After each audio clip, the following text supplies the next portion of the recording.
자, 독자 여러분 안녕하십니까? 최근에 일절법 성과관리와 관련 자꾸 이야기를 하다 보니까 한 가지 최근에 성과관리의 화두로 새로운 유행으로 나오는 최신의 성과관리 기법이라고 해야 되나요? 이 OKR이라고 있는데요. OKR과 관련되어서 사실은 이미 다른 유튜버 분들도 이게 OKR에 대해서 소개한 내용들이 많기 때문에 저는 OKR에 대한 개념보다는 그것들을 어떻게 하면은 개인 차원에서 좀 적용해 보면 이런 측면에서 한번 생각을 해보면 어떨까라는 측면에서 오늘 스스로 의미 있는 목표 설정이라는 부분을 잠깐 이야기를 해보려고 합니다. 우선 그래도 그 OKR에 대해서 이야기하니까 혹시 못 들어보신 분들도 계실 것 같아서 OKR 아마 이런 이야기라고 합니다. OKR은 오브젝티브 그리고 키 리졸트 이것의 약자 앞에서 O와 KR 이렇게 가져와서 OKR이라고 그렇게 이야기를 하는 것 같고 이것들이 최근에 이제 국내에서도 많은 스타트업 기업들 중심으로 해서 굉장히 많은 기업에서 도입을 하고 있는 이유가 아마 구글에서 성공한 성과관리 방식이다라고 해서 국내에도 많은 관심을 가지고 있는 것 같습니다. 최근 몇 년 사이에. 그래서 오브젝티브는 궁극적으로 최대 달성하고자 하는 목표, 그리고 KR은 이 목표가 달성됐는지에 대한 성과 측정, 정량적인 지표와 관련된 부분이라고 보시면 될 것 같습니다.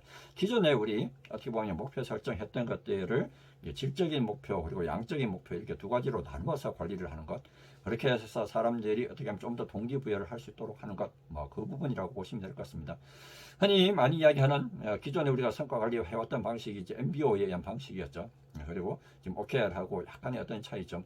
기존에 MBO 원래 가지고 있던 개념은 그렇지 않지만 기존에 국내에서 많이 이 MBO 관리 방식으로 이렇게 성과 관리를 해오다 보니까 문제점이 대부분 이 성과 관리란 부분들이 평가 위주로 중심으로 이루어지다 보니까 공정하지 못한 평가, 또 그 공정하지 못하다는 건 결국 개인의 이제 보상에 대한 불만이 있다는 거죠.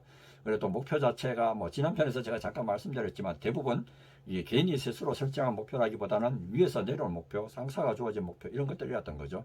또 우리 조직에서 일부 조직에서 아직도 그런 기업들이 있다라고 합니다. 같은 팀 내에서 진급자가 있으면은 그 사람한테 좀 평가를 좋게 해주고 나는 좀 평가를 좀 약간 양보하는 그런 아직까지 그런 구태에 의한 인사관리 방식도 이루어지고 있다고 하고요. 그리고 대부분 이렇게 관리를 하다 보니까 상사가 구성원을 통제하기 위해서 이런 성과관리 방식들을 가져왔다는 거죠. 너 원래 이렇게 하다가는 평가 엉망이 될 거야? 부드럽잖아? 이렇게 해서 기존에 이런 형식으로 관리를 하다 보니까 조직에서 어떤 현상이 일어납니까? 기존에 가지고 있는 파이, 한정된 파이를 어떻게 하면 스스로 이제 내가 좀 많이 가져갈까? 파이 쪼개기 형식으로 조직이 관리가 되었다는 거죠.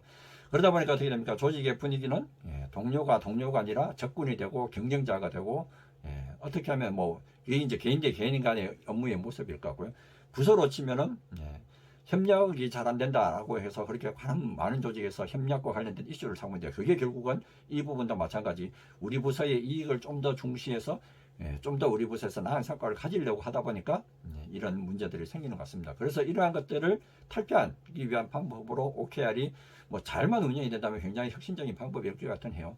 여기서 보면은 구성원들 OK 목표 설정할 때 원래의 개념에 의하면 목표 설정에 참여를 하고 또 그런 것들을 이 중간중간에 상사와 자주 만나서 이야기를 함으로 해서 공정성도 향상이 된다. 평가에 대한 부분들. 그래서 질적인 평가를 하겠다. 이런 이야기를 하고 있습니다. 그러다 하고 또 개인들이 목표 설정한 것들 그리고 추진된 것들 이런 부분들을 굉장히 투명하게 관리를 하고 또 이 평가 자체의 목적이라기보다는 개개인들의 성장 그리고 학습 이런 것들에 초점을 두고 있다는 거죠.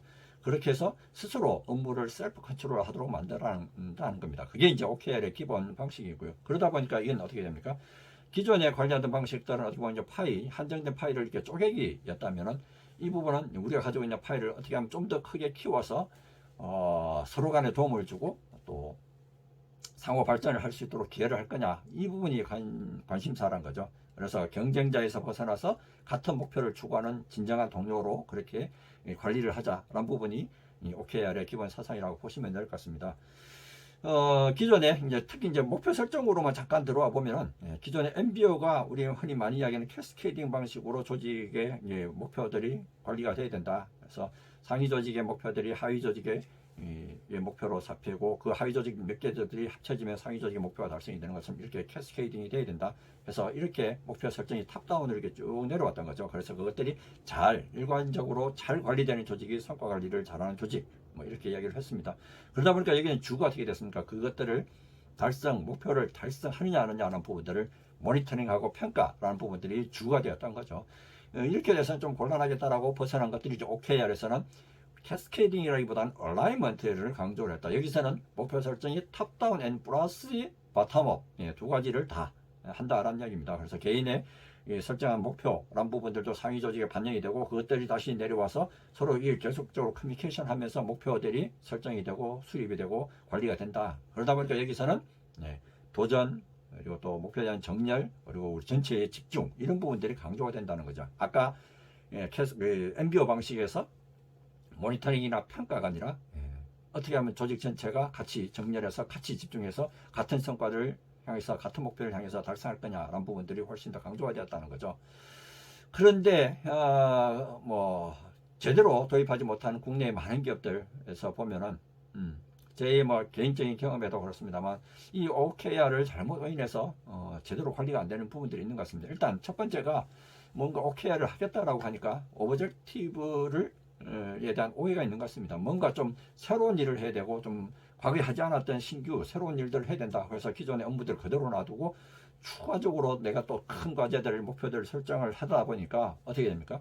기존의 일들을 그대로 한 상태에서 또 새로운 일들을 많이 하게 되니까 굉장히 힘들어지는 거죠. 그래서 몇 개월 하지도 못하고 지치고 이거 뭐 계속 해야 되는 거냐에 대한 불평 불만들이 생기기 시작하는 겁니다.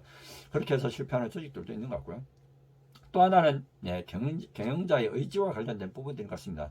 초기 도입은 거창하게 시작을 했는데 결국 그게 뭐 인사부서, HR부서에서만 관리를 하는 거지 뭐 경영자나 아니면 또 현업부서장들이 실제로 제대로 따라주지 않아서 이런 부분들이 뭐 인사에서만 강조를 하고 또 형식적으로 또 흘러가는 부분들이 될 수도 있거든요. 또 다른 잘못되면 성과 관리의 또 다른 방식으로 관리가 되어서 엉뚱하게 원래의 취지를 잊어버리는 경우들도 생기는 겁니다.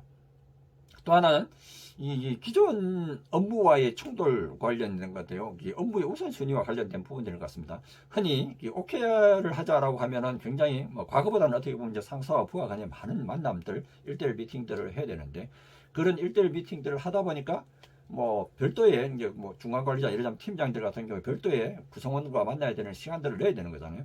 그러다 보니까 뭐 아니 기존에 내가 하던 일도 많은데 아니면 기존에 또 중요한 회의체도 많은데 어떻게 또 구성원과 1대1 미팅을 하란 말이야? 라는 이런 불만들을 가지게 되는 겁니다. 그러다 보니까 OKR이 점점 뒤로 우선순위가 늦어져서 제대로 뭐랄까요 집중을 하지 못하게 되고 뒷전으로 밀려나게 되고 실패하게 되는 경우들이 있습니다.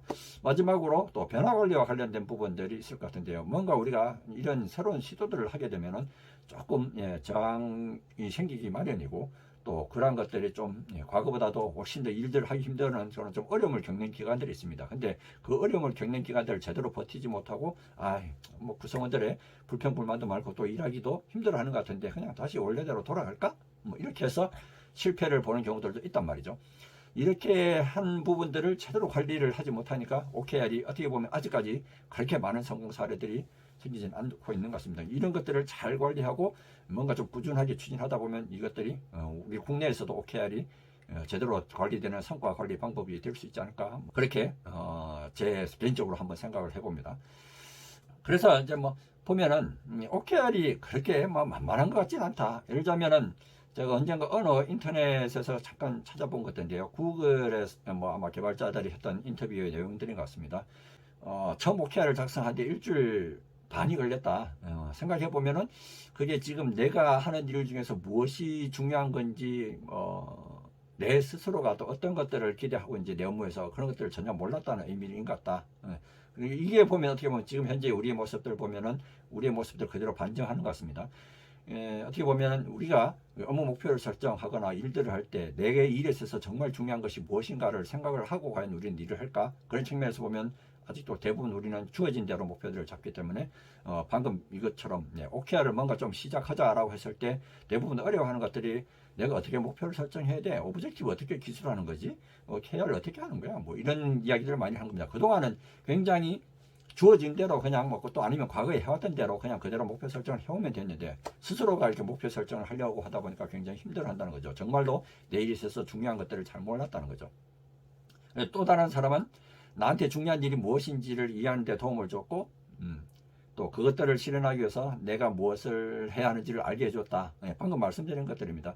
뭐 이 OKR을 하다 보니까 스스로가 본인 업무에 있어서 어떤 것들이 중요한지를 고민하기 시작하고 또 그것들에 있어서 정말로 내 업무에 있어서 중요한 과제들 또 그동안 하지 않았던 과제들에서 핵심적인 과제들이 뭔지를 고민하게 됐다는 거죠. 그래서 개인들이 중요한 일들을 하게 됨으로써 조직에서도 어떻게 보면 중요한 일들을 해결하고 또 새로운 도전을 할 수 있는 계기가 될 수 있었다는 거죠. 그래서 물론 뭐 이 지금 방금 지금까지 말씀드렸던 것들이 OKR이 조직적인 차원에서 도입을 해야 뭐 과연 내가 할 거냐. 아마 아직까지 대부분 국내 많은 기업들에서 OKR이란 것들의 개념도 생소하고 또 도입을 하지 않은 기업들이 대부분일 겁니다. 혹시라도 이 방송을 보시는 우리 독자 여러분들께서는 내 스스로라도 한번 이런 OKR에 관련된 자료를 한번 찾아보시고 내 스스로라도 의미 있는 도전들을 한번 해보시면 어떨까 싶어서 제가 오늘 이 방송을 마련했고요. 그래서 개인적으로 도전할 수 있는 부분들, 여러분들이 실천할 수 있는 부분들, 이런 부분들을 한번 해보시면 어떨까 싶어서 제가 세 가지를 잠깐 말씀을 드려봅니다. 첫 번째가 의미 있는 목표 설정, 내 스스로가 뭐 OKR에서 흔히 이야기하는 분기 단위 목표 설정이 아니더라도 여러분 스스로 지난 편에서도 잠깐 말씀드렸습니다만 약 한 30% 정도 높은 그리고 내 스스로가 의미 있는 목표들을 설정하는 부분들을 한번 해볼까 하면 어떨까. 그동안 내가 작은 일들을 하는 데 있어서 바빠서 하지 못했거나 놓치고 있었던 중요한 일들을 여러분 업무 과제에서 한번 설정을 해서 그것들을 달성함으로써 느껴지는 성취감들을 한번 느껴보시면 어떨까 하는 부분들을 좀 제안을 드립니다. 자, 두 번째가 여러분 스스로가 일을 하면서도 솔직하게 동료들의 피드백하고 그리고 또 잘한 것에 대해서 칭찬할 수 있는 문화를 한번 스스로 실천해 보시면 어떨까라는 생각들입니다. 흔히 우리가 내가 이런 이야기들을 했을 때 동료가 어떻게 바라볼까, 또 내가 한 일에 대해서도 동료한테 피드백을 받거나 이러한 부분들을 굉장히 두려워하는 경향들이 있는데 그런 부분들을 좀 벗어나서 좀 과감하게 나의 업무에 대한 상대방이 기대하는 부분들도 솔직하게 피드백을 요청하고 또한 회의에 들어왔을 때도 여러분들이 생각하는 또 아이디어들 건설적인 피드백 이런 부분들을 적극적으로 한번 주시면 어떨까. 그리고 또 잘하는 동료에는 또 적극적으로 칭찬도 한번 해주시고 이런 부분들이 어떨까라는 부분들입니다. 그것들을 한번 업무에서 한번 실천해 보면 훨씬 더 여러분들의 일을 하는 모습들이 좀 달라지지 않을까라는 것들이 두 번째로 제가 제안드리는 과제입니다. 그리고 마지막 OKR에서 1대1 미팅을 굉장히 강조를 하고 있는데요. 이 부분 저도 개인적으로 굉장히 좋은 방법이라고 생각을 합니다. 여러분들이 상사, 팀장이 있는 이유가 뭐겠습니까? 여러분들을 업무적으로 도와주고 지원해 주자고 그 자리에 있는 부분들이 아니겠습니까? 그래서 그분을 최대한 많이 활용하시고 도움을 요청할 수 있는 부분들은 도움을 요청하는 것들이 좋겠다라는 부분들입니다. 그래서 가급적이면 팀장과의 개인적인 만남, 그래서 업무적인 물론 만남이죠. 이게 사적인 만남이 아니라 업무적으로 요청을 도움을 하는 것들 이런 부분들이 기회들이 많아지면 훨씬 더 여러분들이 업무를 추진하는 데 있어서 과거보다도 좀 다른 모습으로 진척을 할 수 있지 않을까 싶습니다. 오늘 제가 말씀드렸던 스스로 의미 있는 목표 설정 그리고 솔직한 피드백 앤 리커그니션 1대1 미팅 이런 부분들을 개인적으로도 조직에서 OKR을 하지 않더라도 여러분들이 한번 업무 실천하는 데 있어서 한번 도입을 해보시고 적용해 보시면은 뭔가 좀 새로운 의미 있는 결과들을 나타내는데 성과를 얻을 수 있는데 도움이 될 수 있는 좋은 방법일 것으로 오늘 추천을 드립니다.